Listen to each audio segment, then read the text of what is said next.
अब हम sixth keyword देखेंगे स्टूडेंट्स। सिक्स्थ कीवर्ड है लैंड ब्रीज।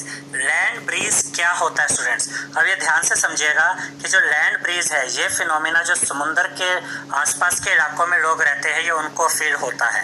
रात के समय जो लैंड होती है, जो ज़मीन होती है, वो जल्दी ठंडी हो जाती है, लेकिन जो समुंदर होता है, जो सी होता है, वो उतना जल्दी ठंडा नहीं हो पाता।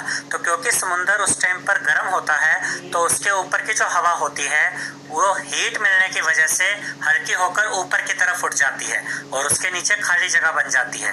तो जो लैंड के ऊपर की ठंडी हवा होती है ये समुंदर की तरफ जाती है उस खाली जगह को भरने के लिए। ठीक है स्टूडेंट्स, तो रात के समय जो ये ठंडी हवाएं चलती हैं लैंड से सी की तरफ यानी जमीन से समुंदर की तरफ, इन्हें ही हम लैंड ब्रीज कहते हैं।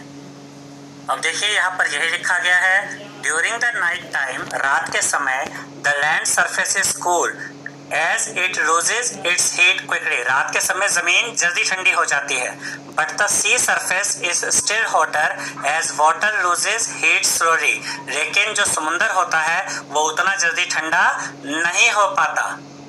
सो hot air from sea surface rises up, तो समुंदर के ऊपर की जो हवा होती है वो गर्म होकर ऊपर उठती है।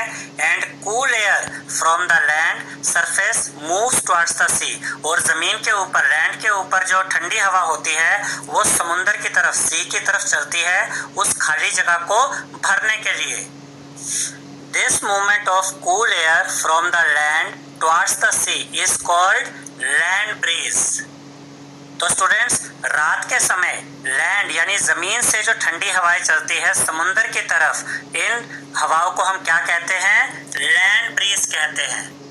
अब हम सेवेंथ कीवर्ड देखेंगे स्टूडेंट्स। सेवेंथ कीवर्ड है रेडिएशन। रेडिएशन क्या होता है? अब ध्यान से समझिएगा स्टूडेंट्स कि हीट को ट्रेवल करने के लिए जब किसी मीडियम की जरूरत नहीं होती, यानी जब बिना किसी मीडियम के हीट ट्रेवल करती है, तो इस प्रोसेस को हम रेडिएशन कहते हैं। हीट को ट्रेवल होने के लिए स्टूडेंट्स तीन मेथड होते हैं। एक होता है कंडक्शन मेथड जो कि सॉलिड में होता है, तो उसमें भी एक मीडियम की जरूरत पड़ती है।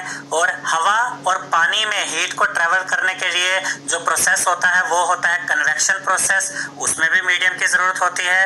लेकिन अगर हम एग्जांपल लें कि जो सनलाइट अर्थ तक आती है ये कैसे आती है? सन और अर्थ के बीच में तो स्पेस होता है यानी अंतरिक्ष होता है, वहां तो हवा भी नहीं होती, यानी कोई मीडियम नहीं होता जिसके थ्रू वो सनलाइट अर्थ तक आए। लेकिन सनलाइट को अर्थ तक आने के लिए किसी मीडियम की जरूरत नहीं पड़ती। तो हम कह सकते हैं कि जो सनलाइट है वो रेडिएशन प्रोसेस के द्वारा चलती है, ट्रेवल करती है बिना किसी मीडियम के मदद के। अब यहाँ पर आपने ये भी ध्यान रखना स्टूडेंट्स कि जो रेडिएशन प्रोसेस है इसमें मीडियम हो या ना हो फर्क नहीं पड़ता, जो हीट है वो ट्रेवल करती है। जैसे कि आप सर्दियों के दिनों में अपने घरों में हीटर यूज करते हैं, तो हीटर की जो हीट आप तक पहुंचती है वो भी रेडिएशन प्रोसेस के द्वारा ही पहुंचती है। तो देखिए यहाँ पर यही लिखा है, the energy that does not need medium to travel is called radiation. यानी कि ऐसा प्रोसेस जिसमें हीट को ट्रेवल करने के लिए किसी मीडियम की जरूरत नहीं पड़ती, मीडियम हो तो भी ठीक है, मीडियम ना हो तब भी वो हीट ट्रेवल कर सकती है। इस प्रोसेस को हम कहते हैं स्टूडेंट्स रेडिएशन। अब हम एट्थ कीवर्ड देखेंगे स्टूडेंट्स। एट्थ कीवर्ड है सी ब्रीज। सी ब्रीज क्या होती है? अब हम ये आपको समझाते हैं कि सी ब्रीज एक ऐसा फिनोमिना है स्टूडेंट्स जो कि समुद्र के आसपास के इलाकों में जो लोग रहते हैं वो इसको फील करते हैं कि दिन के समय जो लैंड होती है, जो जमीन होती है, वो जल्दी गर्म हो जाती है, जबकि समुद्र उतनी जल्दी गर्म नहीं होता। अब क्योंकि जमीन जल्दी गर्म हो जाती है तो जमीन के ऊपर जो हवा होती है वो गर्म होकर, हल्की होकर ऊपर की तरफ उठती है और उसके नीचे खाली जगह बन जाती है।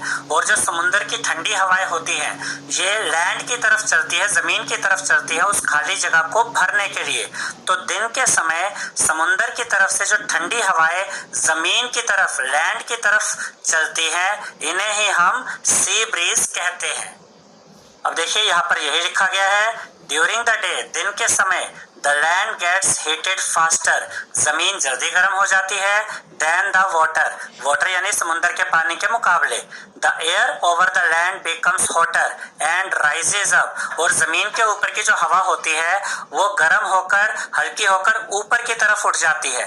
The cooler air from the sea rushes in towards the land to take its place, और समुद्र की तरफ से ठंडी हवाएं जमीन की तरफ चलती है उस खाली जगह को भरने के लिए। This movement of cooler air from the sea towards the land is called sea breeze। तो दिन के समय समुंदर से जमीन की तरफ जो ये ठंडी हवाएं चलती है स्टूडेंट्स, इन्हें ही हम सी ब्रीज कहते हैं। अब हम नाइन्थ कीवर्ड देखेंगे स्टूडेंट्स। नाइन्थ कीवर्ड है टेम्परेचर। टेम्परेचर क्या होता है? The degree of hotness and coolness of an object is known as temperature.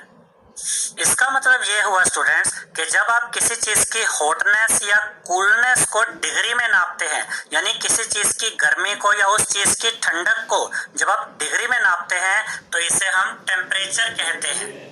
जैसे कि स्टूडेंट्स आप गर्मियों के दिनों में सुनते होंगे कि टेम्परेचर है 40 डिग्री सेल्सियस या 45 डिग्री सेल्सियस, तो ये गर्मी को किस में नापा जाता है? डिग्री में नापा जाता है, और इसी को हम टेम्परेचर कहते हैं। या विंटर के दिनों में, सर्दियों के दिनों में आप सुनते होंगे कि टेम्परेचर है 5 डिग्री सेल्सियस, 2 डिग्री सेल्सियस, तो ये ठंडक को हम किस में नाप रहे हैं? डिग्री में नाप रहे हैं, तो इसे भी हम टेम्परेचर कहते हैं। अब हम 10th कीवर्ड देखेंगे स्टूडेंट्स। 10th कीवर्ड है थर्मोमीटर। थर्मोमीटर क्या होता है? A thermometer is a device used to measure the temperature of a given substance. यानी कि थर्मोमीटर एक डिवाइस है, एक उपकरण है जिसका इस्तेमाल हम किसी चीज के टेम्परेचर को नापने के लिए करते हैं। अब यहाँ पर देखिए स्टूडेंट्स, दो तरह के थर्मोमीटर के बारे में हम आपको बताएंगे।